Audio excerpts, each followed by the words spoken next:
What's up and welcome to Champions of Lore, a show all about the kick-ass stories behind some of Idle Champions' coolest campaigns and characters.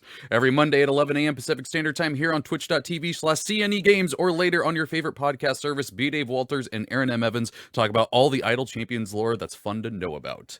If you're here with us live in the chat, you can leave a question that I, Treavor Bettis, will ask them later in the show. But until then, Erin, B. Dave, take it away. Hi, I'm Erin M. I'm the author of the Brimstone Angels saga, which is a 6-book series set in the Forgotten Realms and features such awesome characters as Frida and Havilar, Idle Champions. I also play Cecilia on Dungeon Scrollers on Twitch at Wednesdays at 6:30. And for a long time, I was the Forgotten Realms novel editor. I leave that out a lot. You know, it's almost like you're qualified to do this or something. Yeah, B. Walters, I say words about things. I am powered by Aaron of the Thousand Evans laughs. That is the only thing I want out of life is to listen to it. Wrote Dungeons and Dragons: A Dark and Wish, the comic, DM of the official stream. Can find me everywhere fine streaming content is sold. I'm also working on Redacted, and Redacted. Yeah, there you go. I like the can be found anywhere streaming can be found. Just like no matter what stream it is, B. Dave is somehow there. Look, y'all, if I'm not on it, I know the people that are. By now, I just even though Kind of Funny's streaming right now, you could go watch their stream. B. Dave's in back. You don't know who's filming right over there. There's a lot of green screens in this business. You don't know what's behind them. I'm gonna tell you, the answer is me. I am the green screen. Okay, so I tell people, not all of you know that I'm freaky ginormous. And the way I describe myself is I'm the door. If you look at the door to the room you're in, that's me. My head goes right to the frame. My shoulders go right to the side. I'm the door. So me being the green screen is a natural evolution, really, of this. I just show up all in green and just stand behind people, and there you go. After COVID, if we ever get to do something in person, it'd be really great if I'm on stream and there's a green screen behind me, and then it moves and it's you. And you just kneel down. Hello, Treavor. Yeah, right. Love it. But unfortunately, there aren't any green screens in Dungeons and Dragons or Idle Champions. I mean, there's not green screen. Oh, what's the kind of mimic that's the walls? Like a normal mimic. A mimic wall? No. There's like a series of old school monsters, and this one is the wall, and this one is the floor, and this one is the ceiling, and they're all separate monsters, but they're basically a mimic. That's oh my god, that's terrifying. Right? I don't like that. There's a very particular kind of DM who wants you to be afraid of everything. Yeah, I mean that was that game between traps and mimics. That was I know simmering terror. I do know someone who has been eaten by a door, so it happens. Eaten by a Gru. Yep. I had a DM use a mimic to teach her. It was our cleric, but it was her husband who was playing for the first time and wanted to loot everything all the time because he was a video game player.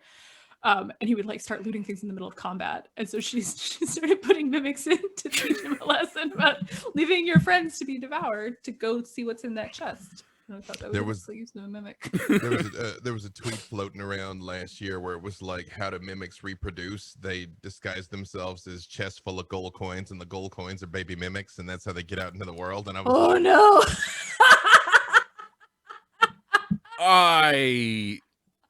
Thanks, I hate it. You're welcome. Love it. You're welcome. I'm not suffering alone. Yeah. Mm-hmm. Oh my god. Mm-hmm. Yep. Glad I could take that from you, Treavor. Yeah. Good stuff. Okay, so this week's topics. Let's see. Sorry, I'm trying to get to the email that has all the fun stuff in it. I'm stalling about baby mimic golden coins. It's true. In Theogony at Kairos, the first stream that I had, there was a mimic in the party that was the sworn protector of a baby. So it was basically a crib with teeth Like it would never hurt the baby, but when it was time for combat, it was similar to like what Grogu in the Mandalorian, Yeah. but like the baby would be here and the teeth would come out around and bite because the baby be safe inside. I love it. So this week we got a couple things happening in Idle Champions that has some fun lore to know about.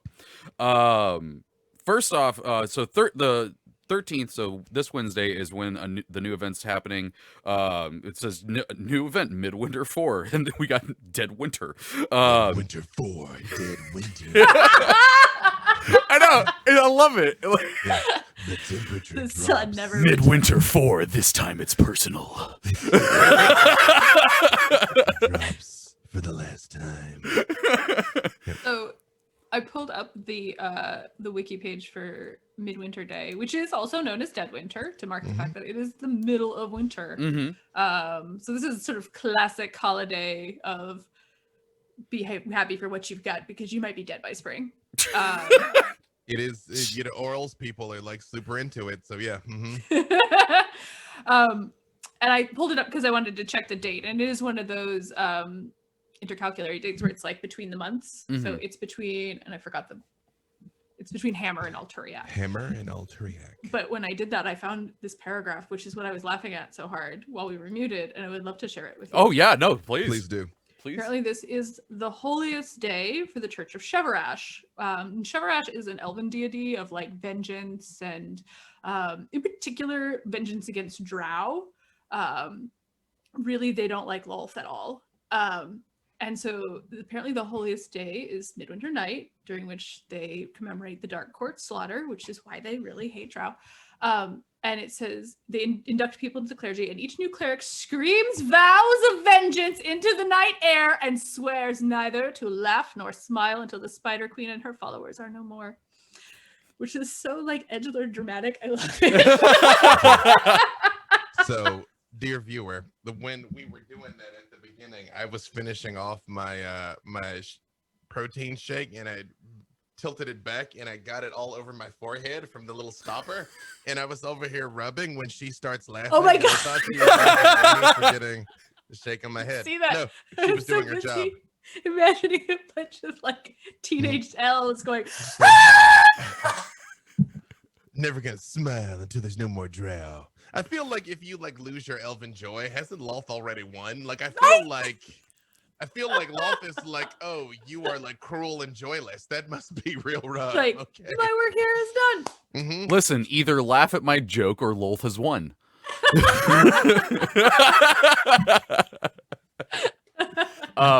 Also, The as problem is, I was gonna say that the edgelord in me is still okay with that. Like I won't say I'm pro Lolth, but I'm not necessarily anti Lolth. real quick, Beauty, chat is saying that your audio is a little bit low, so I lied to you earlier when he says my audio fine, and I was like, yeah, no, it is, and I'm now a liar. How about now, chat? There you go. I don't. You're I don't hearing know your why. boom and glory. I've for whatever reason, out of nowhere, like every Zoom call I'm on, it's different now. I don't know why. So there you go. Thank you, chat. Maybe down just a smidgen. I got really upset last year when I learned that it's smidgen and not a smidge.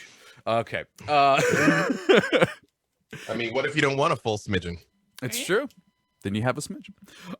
So yeah, Deadwinter. It's celebrated in a specific place, right? Like the Deadwinter part isn't everywhere. It's in one location where this Idle Champions thing takes place. Well, I mean, for our purposes, it is going to be in Long Saddle. That's the one, Long Saddle. That's yes. See that I can't actually find where it starts getting called Deadwinter Day, but it is that the referencing is on the campaign guide from 3rd edition. So I think it's a thing that people do in different places. I like the idea that it is that edgelordy person's like, listen, I like Midwinter and all, but it sounds a little too cheery. Right. Let's be real. Everything's awful. Spring is still a while away. I mean, considering how many different worshippers of different deities are doing fairly elaborate things, I'm going to say it's a widespread Yeah. festival. Also, the way you, Aaron, you just described the holiday is the way I describe Tuesdays, where it's just the worst day of the week. It's like you're too far away from the weekend. You're not at the middle of the week, and it's too far away from the next weekend. It's the worst day of the week. It's like this holiday, not close to spring, not close to fall. Like it's terrible. Well, Yep, you you're just told me alone. you don't read my fiction that drops on Tuesdays. So. Mhm. Now it'll or he does. No. Better not have just said that.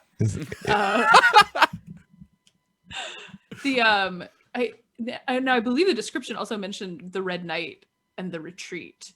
Oh, I don't know about those. Well, the Red Knight is an interesting god in the Forgotten Realms. She's like a god of battle strategy. And so Midwinter also has this thing about like renewing bonds and contracts and stuff like that. And in the Red Knight's case, that means they all kind of pull in and they go, okay, what are our tactics going to be for the year? But I thought I saw that in the description of the event. They said something about the Red Knight. I think she's fascinating. Yeah, that's when they observe the retreat, is what that's called, when they all get together and in plan and engage in strategery for the coming year. Yep. I like it. So besides the event that is It's happening, no Chevresh scream, but it's pretty good. It's true. It is no Chevresh scream. well, who could compare? Nobody, absolutely nobody. Just that. mirthless This edge is lord Chevresh elves. owns this holiday. Yeah. Some of you may have heard that with this event there is a new champion coming, and that is Talin Uran, who is utilizing the combat wheelchair by at Mustang Art. If you're not following her on Twitter, I highly recommend that you do. And if you haven't checked out the supplement, I also highly recommend that you do, because it's fan-freaking-tastic. So this is the little blurb that we got about Talin. Talin Uran is a rogue and of great renown in Waterdeep.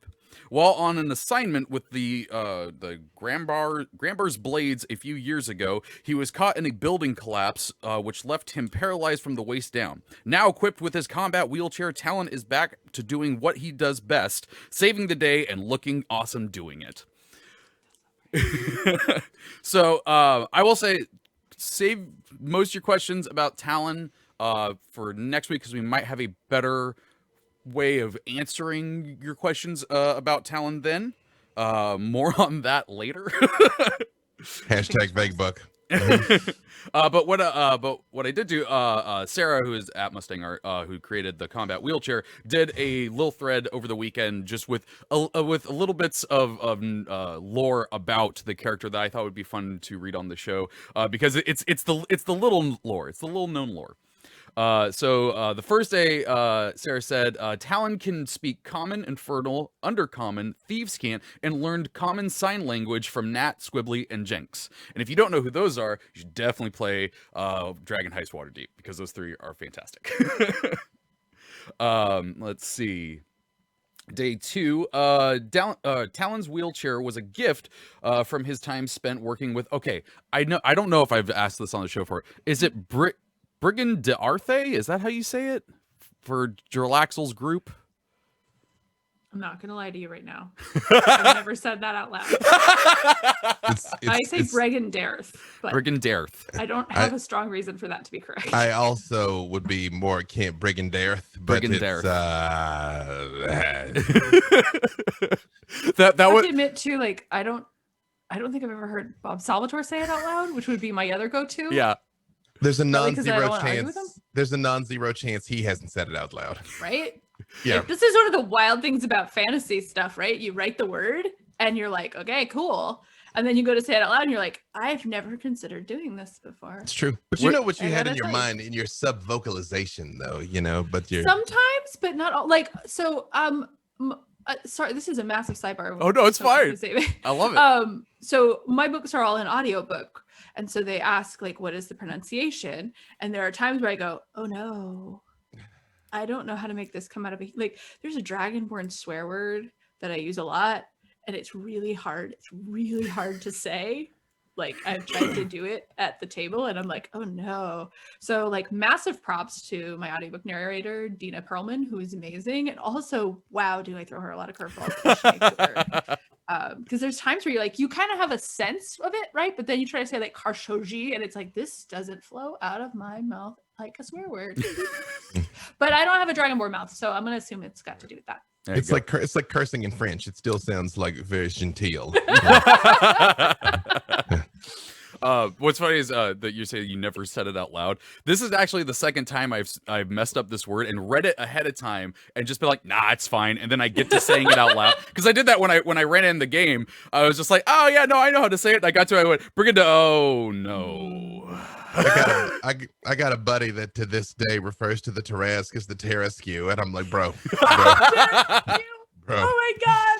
I mean, No, I there's want still that to be right now. there's still a fight in my friends group over tiefling and tiefling. So Wow. No, it's again, the ink is dry on that. No.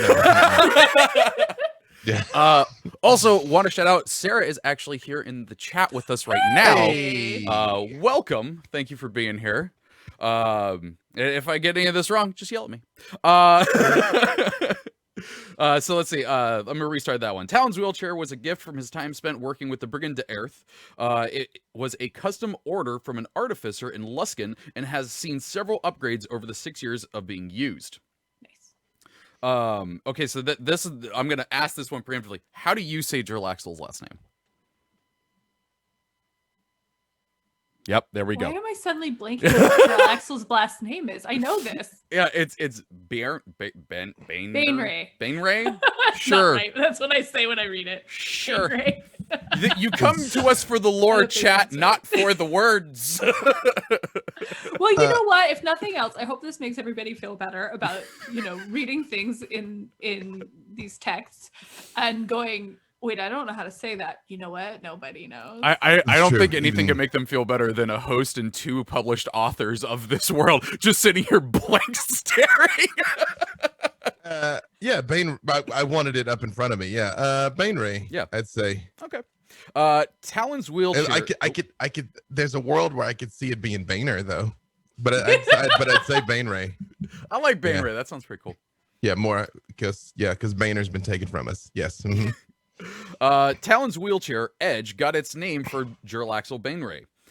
When showing Talon the wheelchair he commissioned for the first time, Jarlaxle had said, "I thought something like this might have given you an edge." Ever since then, the name has been Edge. Oh, now the tweet's not loading, of course. Even though Jarlaxle and Talon parted ways after 5 years due to a disagreement, Talon could never bring himself to rename it or commission a new chair. It means a lot to him. I really want to know what the disagreement was. I mean, he's I know still it's alive, private and so it's private yeah. and I shouldn't pry, but Right. I'm a pry. Watch me pry. This is the difference between fictional people and real people. Real I mean- people, you're like, ooh, I want to know, but you know what? That's your business.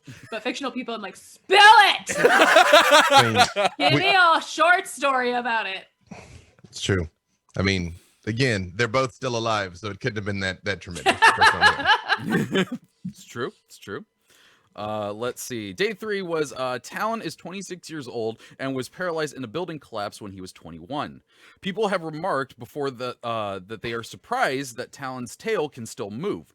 When in actuality, he corrects them by saying the twitching and limited movement he has in his tail is the result of extensive nerve damage that causes muscle spasms. He typically keeps his tail tucked into the seat of his wheelchair with the help of the seatbelt. That was my favorite piece in that one. That's attention to detail on a character that I've never gotten to. That's fan-freaking-tastic. And day 4, Sarah came in with it. I haven't read this one yet, so this is new to me too. Talon is an excellent climber. His wheelchair is lightweight, which allows him to use his hands to climb whilst pulling the chair up with him. He also has a coil of rope and 2 metal rungs at the end of each armrest, so that he can make a safety tether when abseiling. That's a new word for me, Sarah. Thank you. He learned how to climb from the crewmates on the Eye Catcher, who spent time teaching him how to climb the rigging. Parentheses. Also, check out wheelchair using rock climbers. They are amazing and a good reference for how Talon climbs using his chair. I actually found out about that because of following Sarah's Twitter account, and it is amazing. You should go watch it. It's fantastic. Sailing is coming down the rock face. I've learned a new word today that I will. Like, I know this word and I don't remember it. So thank you for making me look it up, Sarah. That's cool. I want to see those videos. So yeah, that is the new character. If you haven't seen the art, go check it out. It's awesome. I cannot wait to get this champion in my formation. I and really like love his portrait. Yes, yes, the art is fantastic. Are we able to show the art on here or no? I do not have that ability because I'm still not that skilled with XSplit. I apologize, chat. No problem. The art is incredible though. If it's not already been announced, it'll show up on like Wednesday. The art is incredible. Oh no, yeah, It's definitely out. It's been out there. Yeah. And yeah. So like I said, if you want, there is a spotlight that talks about not just some lore behind Talin, but also what his role and abilities are going to be. That's a spotlight that's out on Idle Champions. I'm sure somebody can get it into the chat, or you can go to the Idle Champions website and find it. Oh, someone's asking which slot he is, and you know what? If I was a better host, I would be able to tell you that. So let me see if I can. Because I had the spotlight up. I'm really gonna laugh if it's in the same spot as Freely and Frida. It is slot 2. So Talin swaps with Celeste. Oh, see, Jay, this is why Jay is the best mod. Because immediately it was just slot 2. I just looked it up and I was like, Go Jay. Go. Jay, you're the best. I'm just saying, Obo Lawrence in chat and probably has the formation running right now. That's all I'm saying. Just saying. There's a non-zero chance that Obo Lauren is running us all at this exact second. but actually us, like somehow she has gotten Literally. us into the game. B-Dave's punching stuff in front. Literally. I'm in the back just shock waving everything with my loud voice. It's true. Yeah. All guarantee. Although I don't know. I feel like no. Aaron's laugh would not be like Thunderwave. It'd be a charm effect. Be an AoE charm. Yes. AoE charm. There we go. Yeah. But yeah, so go check those out, and we might be able to answer more in-depth questions about Talin next week. But we actually have some new stuff coming with this update. We have a few creatures. And I can't seem to find that email for the life of me. Do you have it up, B-Dave? I do. What do we got? The new creatures this week that are coming out as a part of the Midwinter story. Number 1 is Blink Dogs. Big fan of Blink Dogs. Blink Dogs are cool, and I've never gotten to use them. In A Darkened Wish, I have a Blink Dog pet for Xander when he's older, because he went to live alone. He's a gift from Karin and Karen, because he was going to be by himself and they didn't want him to be alone. So he's got his pet Blink Dog. Yeah. Oh my god, that's so cute. I remember Justice Armin on Twitter once did this long thread telling a story about one of his players getting a Blink Dog companion, and it was one of the most heartwarming and adorable things I've ever read. Mm-hmm. Well, because when you look at the actual art, I mean, like you call them dogs, but I mean that's Let me see if that's I can strong. get Yeah, there we go. Mm-hmm. Look at the good boy. I'm like that's a CR3 good boy though. Yeah. So, Oh, I love that CR3 good boy. Yeah. One of classic monsters. They go back to like the earliest days of D&D. So much so, I'm pretty sure Blink Dogs are one of the ones that you can't use under the SRD. Like they're with the Beholders and Umber Hulks and Mind Flayers. Like they're quintessentially D&D. Pretty sure. Yeah. Teleporting dogs that do a nom. You know. I'm interested to see how that works out practically in the game if they disappear and reappear in different places. I mean, probably, otherwise they'd just be dogs. Right? Yeah. I could see that being problematic and also fun. It's true. Oh my god, True. but now I want a Blink Dog familiar in the game. That would be, it's just, it'd be great if it just blinks. Okay, again, chat, I'm telling you, I do not work for Codename Entertainment in the way that you may think. I cannot do this. They are not listening to me. But I'm saying, it'd be cool if it like blinked and swapped places with other familiars around the screen. Like Remy's in chat right now. He's like, Eric's in chat and he's doing air buffs. He's doing air buffs. I can't do this. Yeah.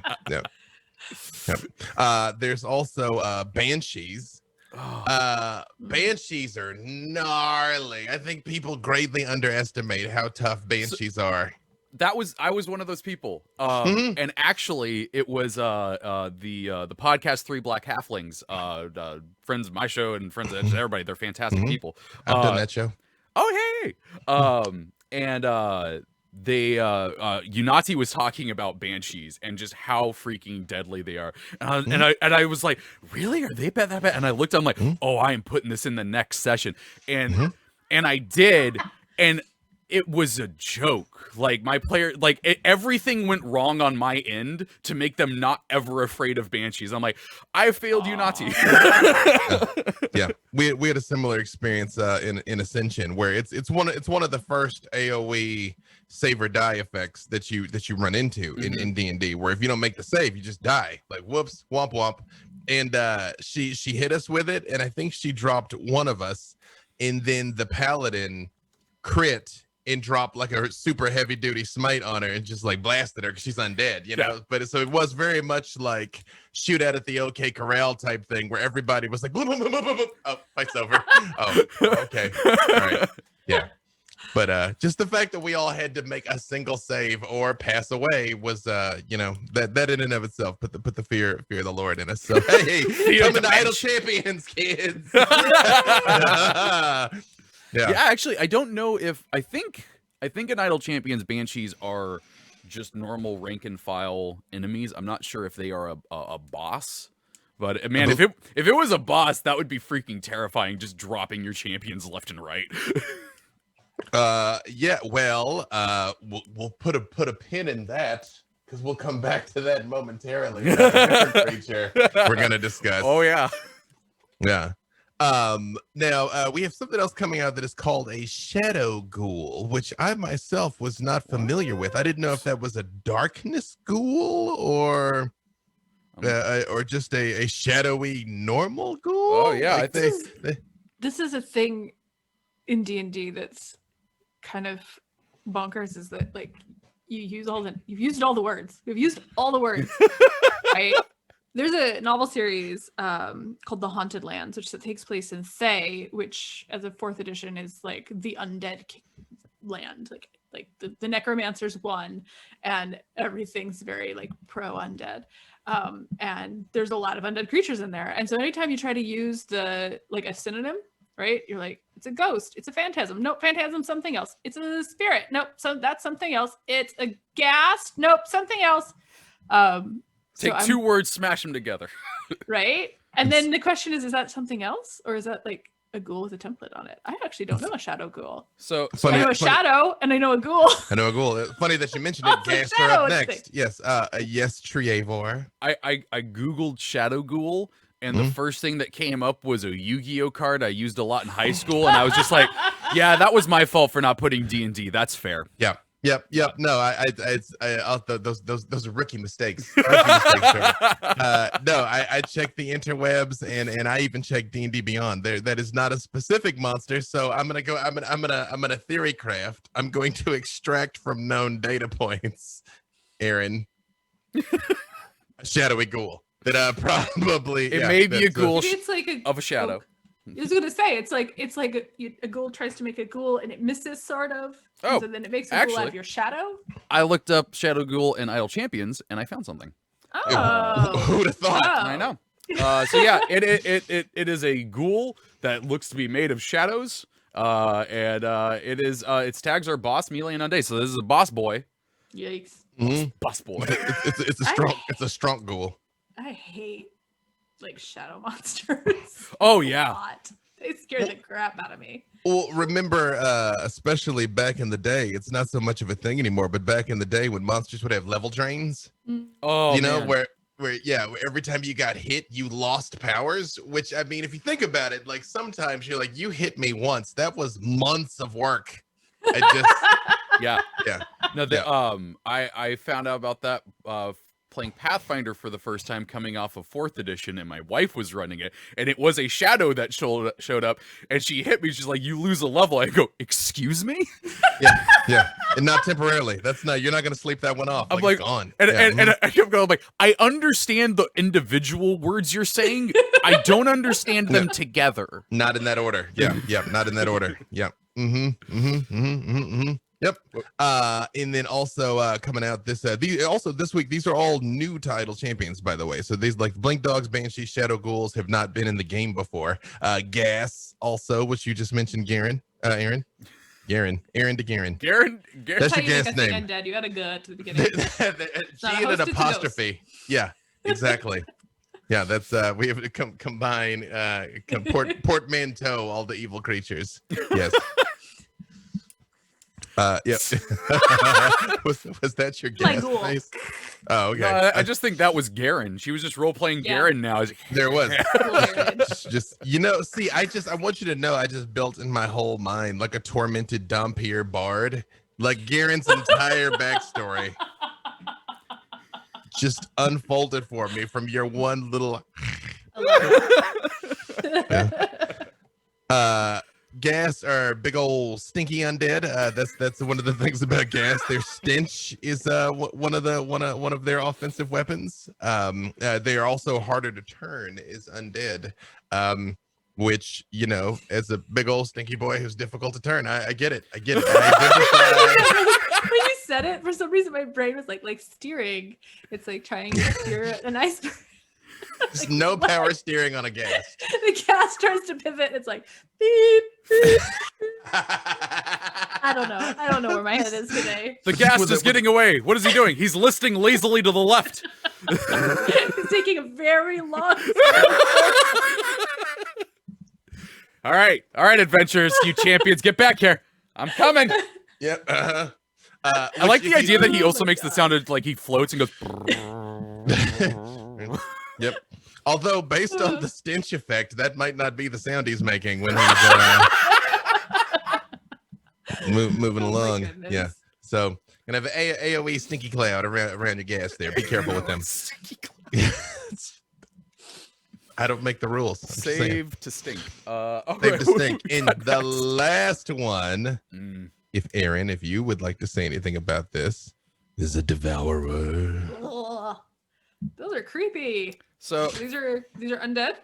Hmm? They fight you until you're down to your last hit points, and then they take you and they put you inside their rib cage, and then they like psionically torture you until you turn into a new kind of undead, and then they take you out.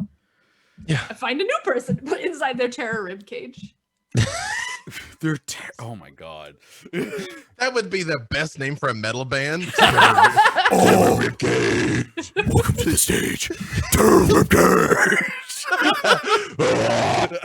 Speaking of things we don't say out loud enough, I saw this picture, like, to refresh my memory. I was like, wait, is that different from a morgue? The MOHRG, which is like an undead that comes from like a murderer, but it's like its guts are like pouring out of a skeleton. And I've never said that name before. I didn't realize it sounded like morgue, MORGUE, which was a fun moment I had. I just appreciate some writer in like 1988 just heard you say that, looked up like.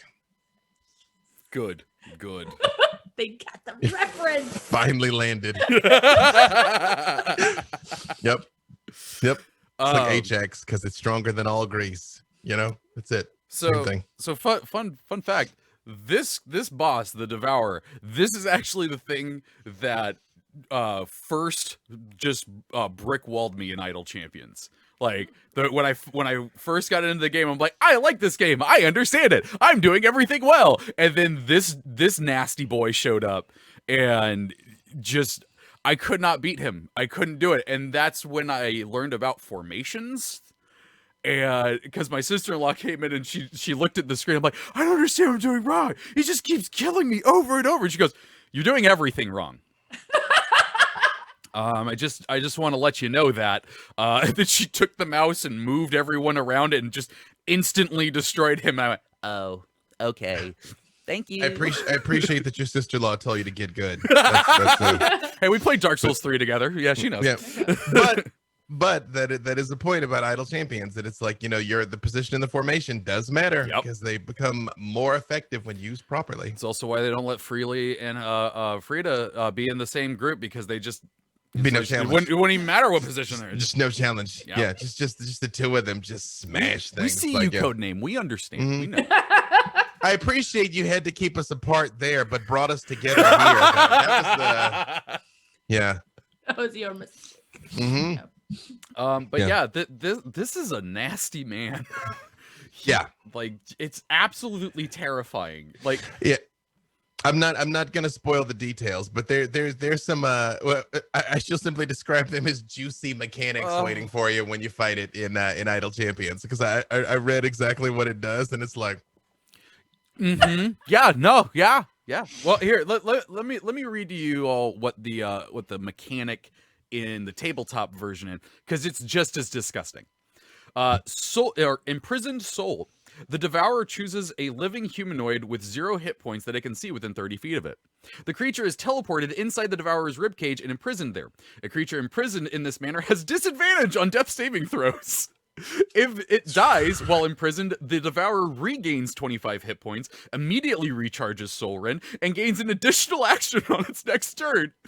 Additionally, at the start of the next turn, the Devourer regurgitates the slain creature as a bonus action, and the creature becomes an undead. If the victim has 2 or fewer hit dice, it becomes a zombie. If it has 3 to 5 hit dice, it becomes a ghoul. Otherwise, it becomes a wight. Devouring an imprison, a Devourer can imprison only 1 creature at a time. It's just like, hey, so your friend just died, like in a really gruesome way, and now everything is terrible, just even more so. everything is worse. Yeah, Everything is worse. Yeah, your death became increasingly more likely. That's the thing about undead kids.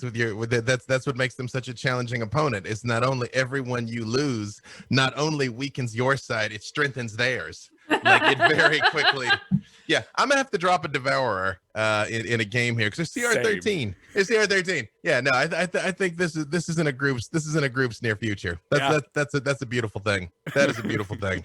Yeah, it's and the art's horrific also, and I kind of love it. I kind of love it. Yeah. I just imagine Aaron sitting there and just go like, I swear to God, if the DM from Dungeon Scrawlers does this. He has to work right now, so he hasn't seen this. I don't think. Ha! Saying I'm gonna add him. I'm gonna add him later. Suggest but to your preview, to your point there, like when you face them in Idle Champions, it's gonna be terrible and there's just nothing you can do about it. So just, may the odds be ever in your favor. But like what you were saying, Trevor, when you do it at the table, you plan this huge grand encounter and the players are like crit smite. And you're like, literally, okay. In the last session of Descent into Avernus, my rogue ran up the back of a Baylor and lopped its head off before it even knew it was there. Wow. And I was just like, man, I'm really glad I put this giant mini out on the table.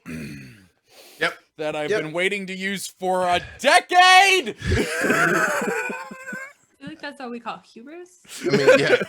You didn't specify how long you were going to use it. That's the thing that That's right. That was my fault. Mm-hmm. Oh my God, that must have been so frustrating. Oh no! It was Like absolutely wonderful and frustrating. because it was like that was cool. That was really cool. but yeah. It was legit one of the coolest moments, but it was also I was like, oh my God, that was amazing. Yeah. Yep. That is duality of DMing. Mm-hmm. You're so excited when they do something awesome, and then you're like, damn it! And I feel like that's the closest I will ever get to being like a game developer for Idle Champions, where it's like, all right, we made this really hard encounter, it's fantastic, and then like somebody rolls in with this formation and feat status that just steamrolls it. It's it happens to the best of us. It happens to the best of us. Yeah. But yeah, that's the again, no spoilers on the story of how it figures it. But I don't know that we said overtly that the event is from January 13th to the 25th. There we go. I had the start date, not the end date. Yes. Good stuff. Yes. Oh, go ahead. No, please. What were you going to say, sir? I did want to point out that in the description for the Devourer, and the tabletop game, it says, of all of the abominations Orcus has unleashed, Devourers are among the most feared. These tall, mummy-like fiends wander the plains, consuming souls, by example, spreading Orcus's creed and replacing all of life with everlasting death. So, oh, go ahead. Everlasting Death seems like the first album of oh God, Terror Ribcage. Terror Ribcage first album. Everlasting Death. Yeah. So brutal. Yeah. So Or Orcus boy is in here. I definitely think at some point we need to dive into some Orcus lore because good God. It's like full demon lord. That poor guy. Like, I mean, like, Poor guy. Really feel bad for him. I wanna He's hear had a that. rough time. I do no, but like he like as the master is to Doctor Who, like Orcus is to the Forgotten Realms. Like he's gotten so close so Yes. many times. Yes. Oh my He's- God. Yeah. I'm so glad I'm not the only one that has ever thought that. I said that at a table once. Mhm. Poor Orcus. Yeah. And when he showed up in my campaign, he got close and then didn't. Yeah. Yeah. You talk about a rogue lopping somebody's head off. It's the same thing. They were fighting him, and he offered the rogue who was chaotic evil to join him. He's like, "Come be my warlord, side against your friends." And he was like, "Yeah, Kay."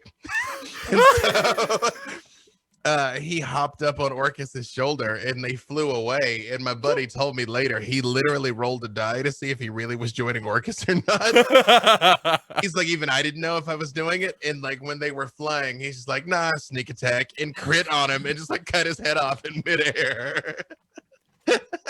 Oh And that my that God. Orcus. He's like, hooray! Kick, So ah. Orcus's first mistake was trusting somebody. For once. For once. He dared to love I again. love that. He dared to love again. And you see and you see what it got him. Oh Yep. my God. Yep. Just as an aside, just while we're talking about horrific undead, of which the Devourers are absolutely one. Those of you that are DMs, take a look at the Nightwalker, the CR20 Nightwalker. Don't have to go too much into it. Those are just delightful creatures. Delightful creatures. By the way, when you said he dared to love again, I immediately Whoa. just pictured this rom-com starring Orcus. He dared to love again. Literally, like he's like a It's little bow Orcus tie, sitting like in a his- little bow tie. He's sitting in his skull throne, all sad, kicking his legs. It is creatures are like, my lord, shall we go destroying the mortals? And he's like, it's just not the same. And then the little music kicks in. She was an adventurer from the Feywild. Hey, da da da da, da da da da.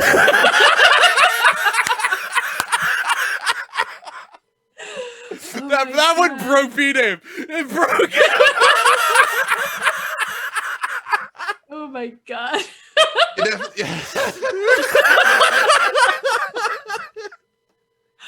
Oh my God. You crit on me there. You crit on me. Yeah. Oh boy. Oh wow. Oh man, I needed that one. Whew. That, and for the rest, that wasn't me laughing at my own joke. That was me laughing at B-Name's reaction. No, he got me. He got me.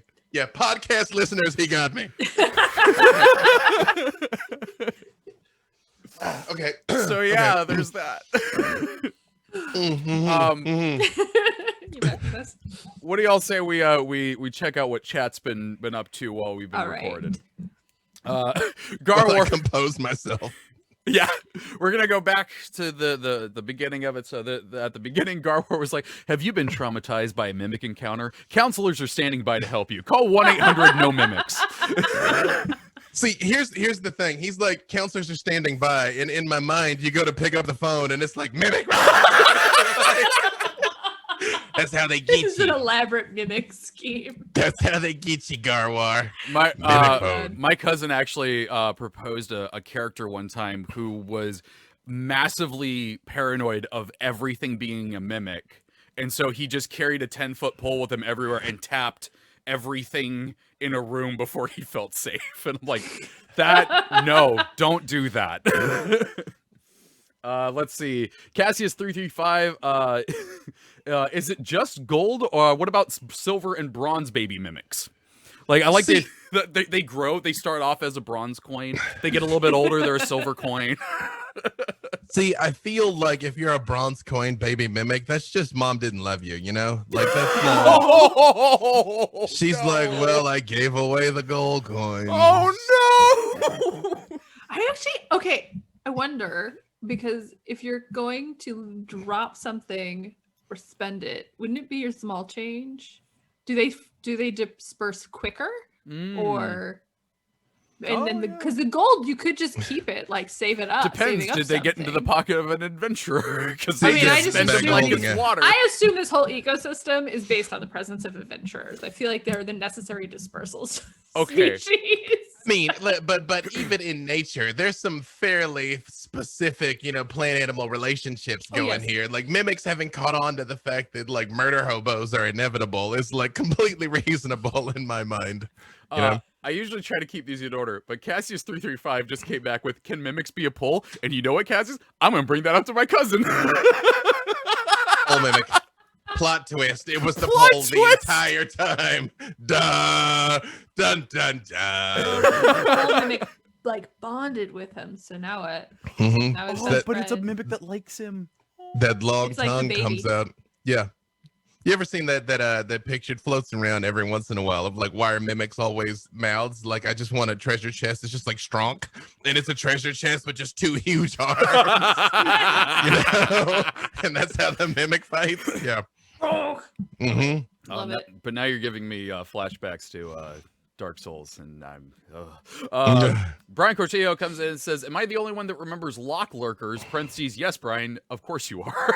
Do you guys know what lock lurkers are? I'm not I familiar. am unfamiliar with lock lurkers. So, Brian. It sounds Yeah. like something that's hiding in a lock, which means your rogue is screwed. But He hangs out. I'm not He familiar. lurks in our lock.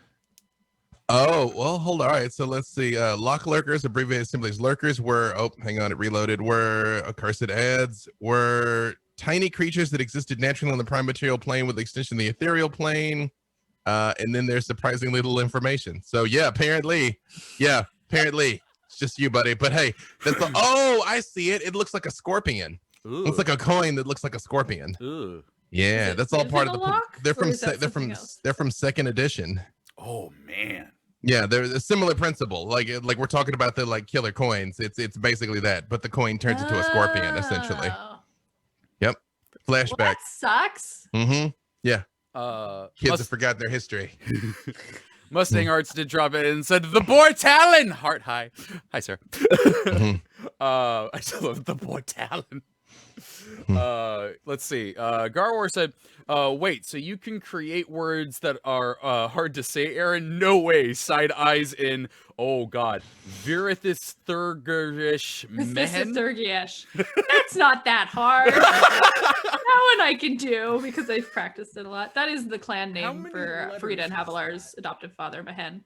Virithis Thurgiesh. Zoom tight. Thank you.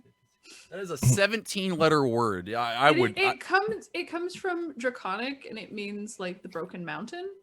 And it's because the Dragonborn clan names, at least the ones I made up, I went into the Draconic glossaries that existed and invented names that went with ancestor stories. So there's a story of this battle where they threw an artifact from a Titan into a volcano, and it blew out the side of the volcano, and that's what they take their name from.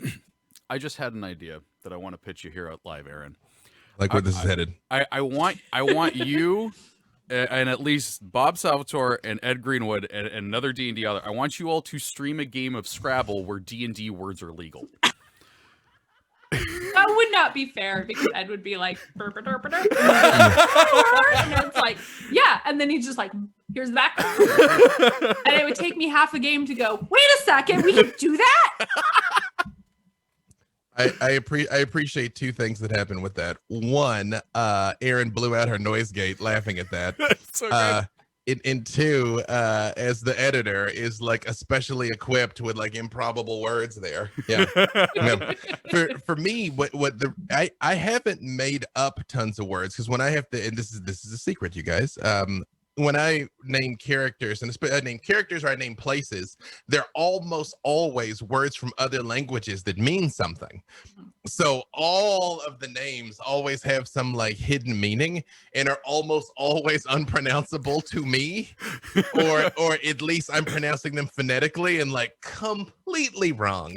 Yeah, that happens a lot.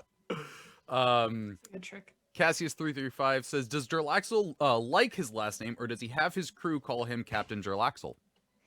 Well, I mean, Jarlaxle Darth is one of his last, or the Aerith is what Jarlaxle.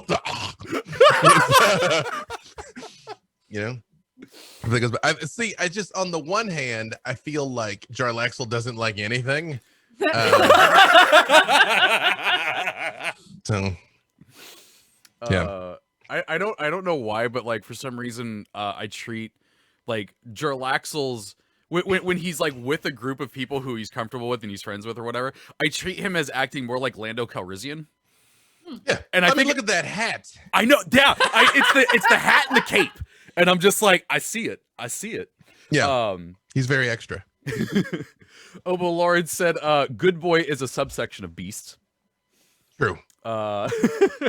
Let's see. Brian Coutinho says they don't move around the battlefield. They just blink their eyes really loud. Wouldn't that be gross though? If, yeah, you get that like. Oh. Yikes! I think no, the Constitution saving throw if you have to listen to that. Yeah, let's reverse ASMR. No. Oh no, thank you. No, thank you. Let's see. Like the sound of macaroni and cheese being stirred. Now you can't unhear that, and the next time you have mac and cheese, you're gonna think Blink Dog. Ooh. Once again, something I have taken from you, internet. Yeah. Vesic comes in with a very sad story. I had a party all fail a save to a chained finger of death. Real bummer for a campaign end. Oh wow. Wow. Ah, dang. Oh. Garwar is pointing out that your Google foo is lacking, Trevor. Thanks, Garwar. Always appreciate you here in the chat. And then Garwar said, shadow monsters are basically the monsters underneath the bed or / in the closet, so you're conditioned to be scared of them from childhood onward. Yup. All true. And then once again, sandwich this with Garwar saying, #get good Trevor. Jelly Bro. It's just good advice, really. Jelly Bro 11, this is when we were talking about the Devourers. Their players are watching this and sweating. No, I found a new love today, folks. Yeah, like, yeah. No, that's happening. That's gonna happen. Yeah. Mm-hmm. The Jelly Bro 11 says Orcus in a robe sipping wine on a Wednesday and crying is watching rom-coms. I honestly like. I don't know if this is a common urge or if it's the writer in me or if it's the writer in all of us, but I really want to figure out who is this person that Orcus oh my god is brokenhearted over. Oh, I know. I mean, it's implied it's the Raven Queen because he's been pretty thirsty for her for a while now. Fair point. Fair point. Like she's given him numerous opportunities to just go home, and he's out there with a boombox at the edge of the Shadowfell. You know? You know what? I'm embracing this. I was thinking this had to be some outsider coming in disrupting things, but the image of Orcus with the boombox is too much. No, Peter, he's got an Orcus-sized trench coat like freaking yeah, and it's raining just on him. Oh my god! If they told me the show was canceled, I'd believe them. We will die as we've lived. Thank you for tuning in to the final and best episode. Champions of Lore. Oh my god! Especially because, so I really did have Orcus in the game, and I did a bunch of research, and this character goes back to 2nd edition, maybe 1st edition, and every edition of Orcus has different art for him, and he's gotten increasingly more metal over time. Although he definitely had this like manga deviation around 3rd edition if you Google Orcus art, but the original Orcus art is like this like black and white pencil drawings because all of it was. He's all like blocky and Minecrafty. That's the version in my head holding the beatbox. The Raven Queen. As he gets sadder, he degrades in additions. But it got better.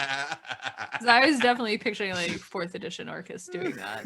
I like 1st edition Orcus better. And I just imagine like after the Raven Queen doesn't come out, he just slowly flutters his wings back towards the abyss. All by myself. And they're like, shall we invade, sir? Yeah. I'm gonna go back home and watch The Holiday because it's better than Love my Actually. Carnage Rose said, "Could a mimic be used as a weapon? I attack with my sword of devouring." Oh my god! I have actually heard about someone doing this, where they got a hit and then the mimic got to roll for a bite. Okay, so check this out. Mimics are they are CR, or they're 5 intelligence, right? Which is not unintelligent. That is trainable. So I mean, pending what you worked out with the DM, you know, maybe. Although here's the thing, I would say you would not get your hit because the mimic itself is actually still like fleshy and biological. But I would have like I'd have like a mimic javelin or something. Like I just like yeet my mimic at somebody. I yeet my mimic. Yes. Oh my god. RoboGoblin 01 says, "I'm sorry, I'm still just imagining Orcus on a date wearing a bow tie."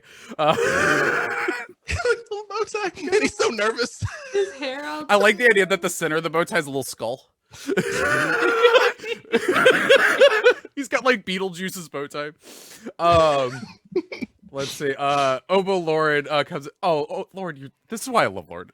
Treavor is in my idol champions formation, and he is an expert at Google. He offers a buff to intelligence checks. Thank you, Lord. Aw. You're the best. True, he does. And let's see. Evil Emperor Zerg Orcus, quote, "Why can't someone love me for being me?" End quote. Because you're awful, Orcus. All right. Because you're awful. This is the last one before we go out, and it's a good question. Tricky Nikki says, "What music is Orcus playing in the boombox?" Ooh. I give that to you, Aaron. I give that to you. No, I'm not a music person. I'm not a music expert in any fashion. Oh, You guys. No. If he's out there trying to woo the Raven Queen, it's super like Evanescence or Paramore. Yes! Yes, I love that. Just Orcus, wake me up. And I can say that with some authority because I grew up with the members of Evanescence. I was a bodyguard for them. That's how I got out here. So I can say with some authority, a demon lord would try and woo an emo goddess with Evanescence. B-Day, 15-year-old me's losing his mind right now. True. Oh my god. That's how this all started. It's true. That's a story. That's lore for it. Oh god, kids. Jay's got a good one. Somebody to Love by Queen. Maybe if he's really feeling sad. I'm crying. Oh man. Oh my god. Okay. There's no wrong answer. There's no That's a wrong good answer. point. But Evanescence is definitely the right answer. Oh, that's killing me. That is unfortunately all the time we have for lore and whatever else we did today. Aaron, B-Day, where can people find you and what awesome stuff are you working on? That should be the real name of the show, is lore and everything else we did. Yeah. B-Day Walters, say words about things. The year is back in full swing. So this on Monday, Silver and Steel Tuesdays at 6 Pacific, Ascension Thursdays at 10 a.m. Pacific, A Dark and Wish, where the final 5 episodes starting this Thursday at 5 Pacific. Countdown. And Friday we're coming back with Changeling on Q Times at 5:30 Pacific. Yeah. And inevitably some other stuff, and anywhere that Aaron will let me be around her. Yeah. You can find me on Twitter at Erin M. Evans. I'm on Wednesdays at 6:30, twitch.tv/dungeon scrawlers. I play Cecilia, who's definitely not a warlock. We actually, this week, we will be starting at 6 because we have our big finale fight episode where hopefully we will stop the invasion of Westgate by no less than Gith Yankee, or Cords, Angry Peasants, and an Alhoon we accidentally pissed off. and our friend is currently evil, so we have to figure out how to unevil him. Unevil. Or don't. Or don't. I just want you to know, Trevor, he's the heart of our team. If he stays evil, I think our whole team falls apart. It's a metaphor, I'm pretty sure. also good. Trevor, I know you're about to sign us off, but if you saw that giggle fit, I just want you to know you got me again. I ran it back through my head. You got me a second time. It's like, when you have to make another save on each of your turns. Failed it. You got me again. That's it. I was gonna say, as I was teasing Treavor, on our Discord, which the link is in my Twitter, I drop fiction on Tuesdays to go along with our stream. So And the fiction that you're doing, it's a prequel to before Cecilia got into the group. Okay. Yeah. So if you haven't been able to catch the stream, which you should, and you should go watch back ones, you can just go read that. You get free Erin M. Evans lore. Come on. You can find me on Difficulty Class Podcast every Wednesday and Friday, and also on Twitter at the Treavor. There's an A hiding in there because it's fun. And yeah, so first off, thank you to Jay for moderating the chat and having a banger of a last joke. Well done. Thank you to Codename Entertainment for letting us do whatever the heck this was. If you missed, that's what this is. yes. And also, I'm going to plug Sarah's Twitter again. It is at Mustang's Art. Go check out the lore that she is dropping about Talon, and also the combat wheelchair itself, which you can get for free from her Twitter. Fantastic. If you missed any of the show, and you can listen to it later at 2 p.m. today when it goes live as a podcast on any of the numerous podcast services you may want to listen to it on. And don't forget, you can write into championsoflore@codenameentertainment.com with any lore questions or riffs that you thought you could add to whatever today was. For those hey da da da da that's the like Orcus all by myself smash cut to the Raven Queen loving being single. Oh man, it's not a rom-com so much as it's a rom for him and a com for us, because that's never happening. I don't see her ever bending to this. For those of you live with us here, don't forget to come back at 1 p.m. for Improvised Champions. This week the stream schedule is back on track. Everything is going on, so you've got a full week of stream content to check out and enjoy and have fun with. And yeah, for those listening, try to be here with us next week in the chat. It's fun. It's fun times. You hear all the ridiculousness live. But yeah, so thank you for everyone watching and listening. And until next week, Champions out.